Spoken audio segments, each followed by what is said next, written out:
Thanks, Dan. On behalf of New Hampshire independent voters, I am very proud to be an ally. We are very proud to be an ally of the New Hampshire Rebellion, of open democracy. And we're very happy to see this group of people because it's filled with sincere, dedicated patriots that are committed to ending the corruption and the corrupting influence of big money in politics. Not only that, but I think the best part about this group is that they are a true grassroots organization. I think that a lot of these groups that we see out there, I've penned them the term GINOs, which is grassroots in name only. But the New Hampshire Rebellion is a true grassroots organization, and because of that, and as you've seen here in New Hampshire, it has really caught fire, and it's spreading, and it's not going to be stopped. And if it weren't for the snowstorm today, I think we'd have a lot more people in here, but I think you can tell the power of this organization and of this group because of what we're seeing in the national campaigns right now. We're seeing that the candidates that are at the top of the polls happen to be the candidates that are not accepting the big money and the candidates who seem, or at least appear, to be not influenced by it. So, thank you, and I wanted to also put out a hand for the vision and sacrifices of Granny D, as well as the profound work of Larry Lessig and the leadership of Dan Weeks and so many other people to be able to be part of this.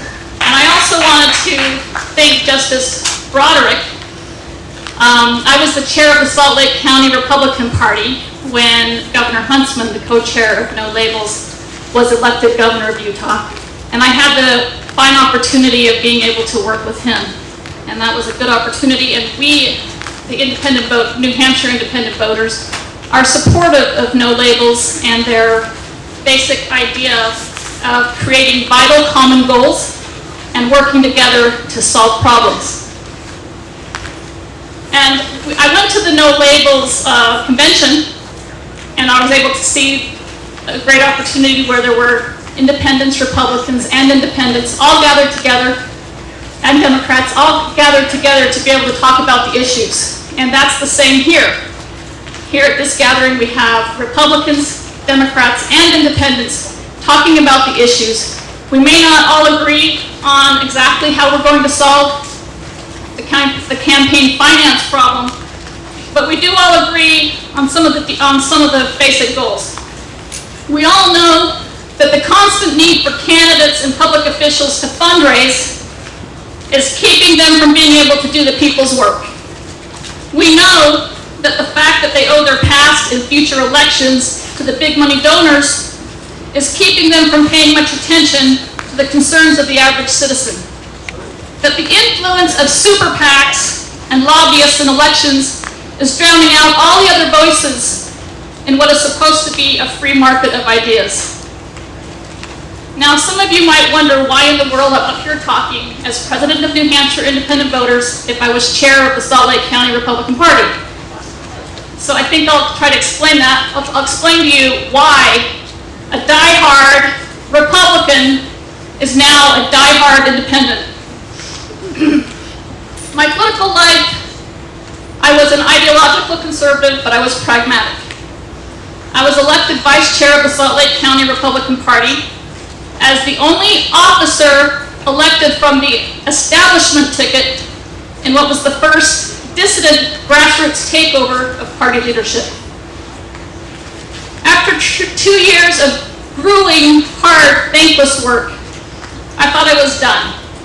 But when nobody was willing to challenge the new chair for re-election, I ran against the incumbent chair and won with a coalition of establishment and grassroots Republicans. I was still partial to the establishment Republicans, but I was committed to giving all sides a fair shake in the process. Now, to make a long story short, my eyes were very opened through my experience in insider politics. I was forced to constantly listen to the various warring factions, and I found that Utah's caucus system of nominating candidates was prone to abuse. Not only did I find that the caucus system of electing candidates could allow for a well-organized vocal minority to take over the party and get their candidates elected against the will of the people, but it likewise allowed for a tyranny of the majority to completely suppress the voting rights of the minority. Neither option is democratic nor viable. Now, as background, Utah uses a caucus system to elect their state and county officials. And so the people go to their neighborhood caucuses and they elect delegates to vote on their behalf. It's different than Iowa. The way it works there is the delegates are not bound in any way when they're elected. And so they have the sole discretion to wine and dine with the candidates, though there's not much wine going on in Utah. And then they get to vote on every office at the party convention. Also, all of the elected and public officials and top party leaders are automatic delegates in the convention. This is the way they do the elections for Congress and Senate, for U.S. Congress and Senate as well, and governor. Any candidate who can get 60% of the vote at convention avoids a public primary entirely. Now, they are in the process of changing this, but that's the way it's been for years and years. So they have no public primary election if they can get 60% in the party convention. So as you can imagine, there's a fierce, constant battle for control of the party. After listening to constant badgering from people, I started to open my eyes and I started to see the conflict of interest that's inherent in having parties as the gatekeepers for our public elections. Yet they're deemed private organizations, allowed to have their own rules about whether conventions or primaries are open or closed, about whether they will have automatic superdelegates, and relying on funding from lobbyists, PACs, and big dollar donations. Now, I'm embarrassed to admit it, but I used to think that it was paranoia to be worried about the influence of lobbyist donations. That's changed. As I started calling for reforms to the caucus system and I researched the best alternatives, I saw that the problems in Utah were made tenfold worse by the fact that Utah is a one-party state. The Republican Party in Utah holds every statewide public office, every spot in their federal congressional delegation, and a supermajority in the state legislature. And they have straight ticket voting in the general election. People can just go to the ballot, pull a lever, election over, one poll. So, most general elections in the state are not competitive at all, which means that all of the action happens in the primary election, and in their case, in their convention. Candidates and office holders are only accountable to the party stalwarts, and they can completely ignore the rest of the people. With party control of the redistricting process and more, the system allows parties to secure monopolies.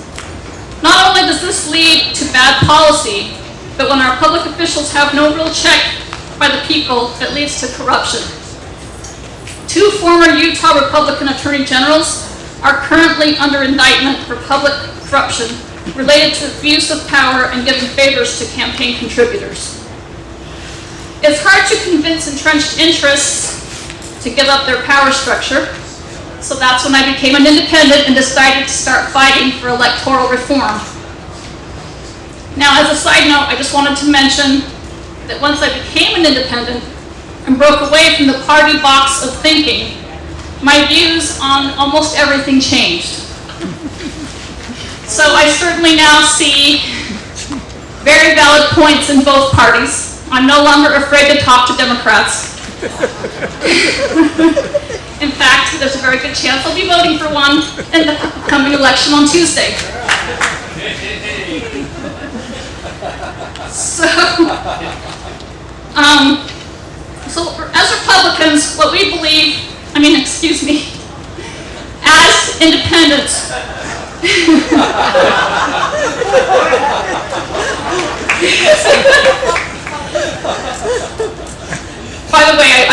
mention too that, you know, we see this in so many issues. We see that when parties talk about, they talk about the free market of ideas and how it's so important, and they're so afraid to do anything that might go against freedom and free market, and it's really just a subterfuge for being able to do their corporate cronyism and to be able to help their donors.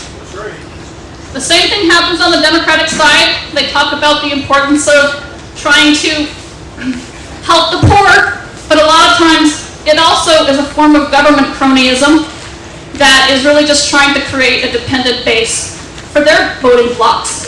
So this is going on in both cases, and here in New Hampshire, I think a lot of people have had their eyes open with the Northern Pass and with the pipeline, as they have seen that a lot of the traditional party rhetoric doesn't hold true when it's actually affecting them. They see what's happening with the way the pipeline is coming through. So independents see that ideology can be meaningless.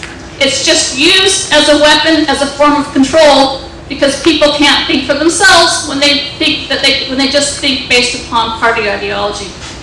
We believe that it creates a false dichotomy, pitting one party against the other as the enemy to be taken down at all costs and used as a scapegoat to blame the other side when nothing's getting done in Washington. Nothing's getting done on behalf of the people. Independents want to reform the system so that we can start to think in more intelligent, nuanced ways and fuse the best ideas of both parties together and create win-win solutions. We want to truly solve the problems that have been around for decades. We want to solve them on behalf of we the people. Now there are many states, there are one-party states, and they have closed primaries. Even though here in New Hampshire, we have open primaries, and independents can go and they can vote in the primary on election day. When we choose a ballot, we still have to join a party. We join a party by choosing a ballot here in New Hampshire. And we can't, and in the state elections, we can't split our ticket and vote for the best candidate in each race. We have to choose one party or the other. We may like one candidate in the Democratic Party for one race, and one candidate in the Republican Party for another race, but we can't do that. We have to choose one party or another.